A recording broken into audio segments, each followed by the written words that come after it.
Thank you very much. So I will be talking about overlapping connectivity gradients that underlie functional multiplicity in the anterior temporal lobe. So our ability to understand and to use language critically relies on the fact that we have semantic representations. So for instance, if I say the word piano, hopefully all of you will have some sort of representation of a piano. Some might have a more visual representation, for some it might be more abstract. But what is critical to understanding language in context is the ability to select the relevant features of this representation. So for instance, if I tell you that I'm going to play the piano, different features are relevant from when I ask you to help me move a piano. And this is what is also referred to as controlled semantic cognition. Now, the anterior temporal lobe plays a critical role in both binding these features into coherent concepts and in selecting the relevant features for the context at hand. And so the anterior temporal lobe is thought to serve as a transmodal hub that is connected with these modality-specific spokes. So for example, we know that the anterior temporal lobe is connected to visual areas, somatosensory areas, and so forth. So rather than being the area that represents these individual features, it actually serves as a hub that receives this modality-specific input and then mediates it. And to do so, it also needs to be integrated in a network of semantic control regions, which is represented by its connectivity with frontal and parietal control regions. Now, these functions of the anterior temporal lobe appear not to be limited to single word level, but also extend way beyond that to larger pieces of discourse, such as sentence processing and comprehending stories. So previous work has found that the anterior temporal lobe is more active during sentence or discourse processing than during single word processing. So what this suggests is that besides integrating features into these single concepts, it also plays a role in more combinatorial processing of semantics. So integration across features to make meaning of concepts and across concepts to make meaning of discourse. Now, an open question is how these multiple functions of the anterior temporal lobe are implemented in this region. And one thing we know from, for instance, diffusion tensor imaging and functional connectivity studies is that the connectivity of the anterior temporal lobe is graded. And what this means is that instead of having these discrete subregions in terms of connectivity, there are very gradual changes and also potentially overlapping parts of connectivity throughout the region, which we might be able to describe in terms of overlapping modes of connectivity. So let me explain what I mean by that. So the easiest way to conceptualize this is to make an analogy with visual region V1, primary visual cortex. So we know that in V1 we have these gradual shifts in receptive field across neurons in V1. And we also know that V1 contains these two overlapping modes. So one that tracks the distance from the center of the visual field, also known as eccentricity, and one that tracks the angle around the center, also known as polar angle.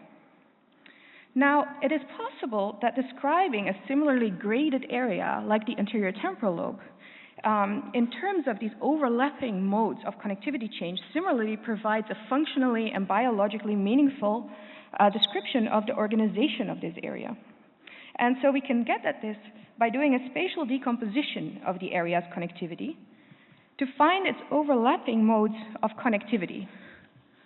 And fortunately, Kuhnhack has developed a method that does exactly that. So the idea is that we want to obtain these individual level maps of functional organization. And we can obtain these using a method called conic topic mapping. So the idea is that first, for a region of interest, so in our case, anterior temporal lobe, we build a similarity matrix of the vertex-wise resting state connectivity with the rest of the brain, which we then submit to an algorithm called manifold learning, an algorithm called Laplacian eigenmaps, which is a form of manifold learning. And basically, you can think of this as a nonlinear alternative to your regular principal component analysis. So it is essentially a data-driven way of disentangling these dominant modes of connectivity change. And so the output of this procedure are individual level maps of connectivity change. And what is important here is that we can summarize these in terms of their spatial layout using a modeling method that we borrow from geosciences called trend surface modeling. So what that does is that it describes the surface of these maps at the individual level in terms of just a few spatial parameters that are derived from polynomial basis functions. So we fit polynomial basis functions to describe the map, and the parameters of these basis functions we can then use to test for functionally relevant relationships with behavior. And in this case, we applied conic topic mapping to the human connectome project dataset, from which we used resting state data of 766 participants. So for these participants, we derived the first two dominant modes of functional connectivity change at the individual level, which we then summarized using these spatial summaries. And we then test whether these at the individual level are related to behavior. So fortunately for us, there are two tasks in the human connectome project that are relevant here for validation. So first of all, we have the picture vocabulary task. And second, we have the story comprehension task.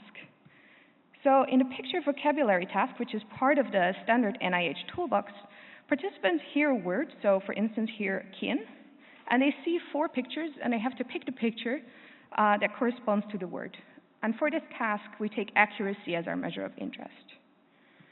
The story comprehension task of the Human Connectome project is part of the binder tasks, and consists of people listening to brief stories, and then answering a 2 alternative forced choice question about these stories. So for instance, in this case, whether the story is about revenge or whether it's about reciprocity.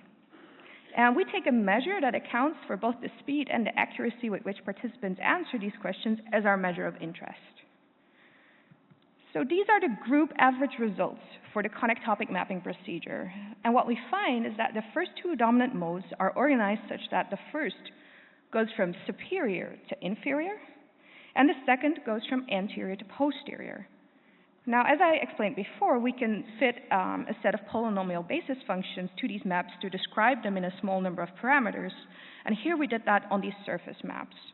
So now that we have these spatial summary measures, we can actually look at the validation with behavior. So what I'm showing you here are the behavioral associations that we find for the first gradient. So going from superior to inferior, which as you can see, is linked to individual level story comprehension, but not to people's performance on the picture vocabulary task.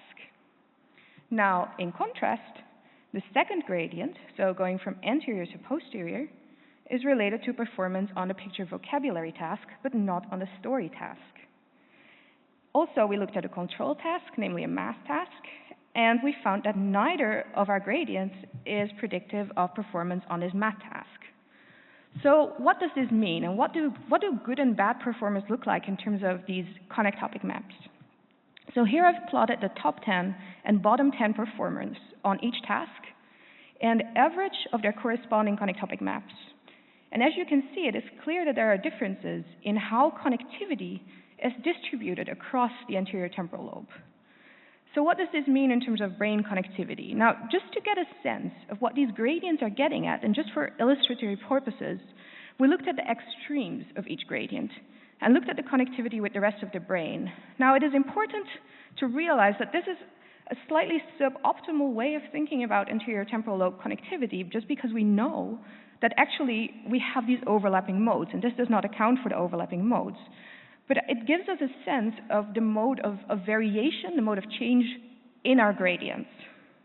So as you can see, for our superior to inferior gradient, we go from what looks like an extended language network plus some of the modality-specific spokes to a frontoparietal control network that has previously been linked to language-related tasks, including reading and semantics, as well as executive function. Now, our anterior to posterior gradient seems to represent a gradual shift from what looks a lot like a classical language network to the other half of that frontoparietal control network. So a network that has previously been linked to decision-making, emotional processing, mentalizing, as well as other functions of executive control. And so what this seems to suggest is that the organization of the anterior temporal lobe is such that we have 2 overlapping modes of connectivity, each of which integrates language networks with control networks. And this might actually enable the role of the anterior temporal lobe in controlled semantic cognition. So to select and integrate features to make sense of concepts, and to select and integrate across concepts to make sense of discourse. Now, I would like to thank my wonderful collaborators, Christian Beckman, Koen Haak, and Isabella Sestik. I would also like to thank our funders, and I would like to thank the OHBM organization and the Irish Foundation for giving me the Merit Award this year, so thank you very much for that. If you're interested in having a chat with me about this work, I'll be at my poster during the second half of the poster workshop today. It's poster T266, which is somewhere all the way in the back on the bottom floor. So keep going, then you'll find me. And I would also like to highlight that there's a symposium this afternoon for those of you who are interested more generally in the idea of functional heterogeneity and functional multiplicity. So the idea that we have these gradual changes in connectivity and potentially these overlapping modes of connectivity, and what that means for how we interpret our results and how we go about analyzing our data more generally. Now, also, I'd like to point out that on Thursday, Guillermo Blasquez-Freshes is presenting a poster where he used a very similar algorithm to look at DTI connectivity of the temporal lobe as a whole, but also, of course, that includes the anterior temporal lobe. So thank you very much.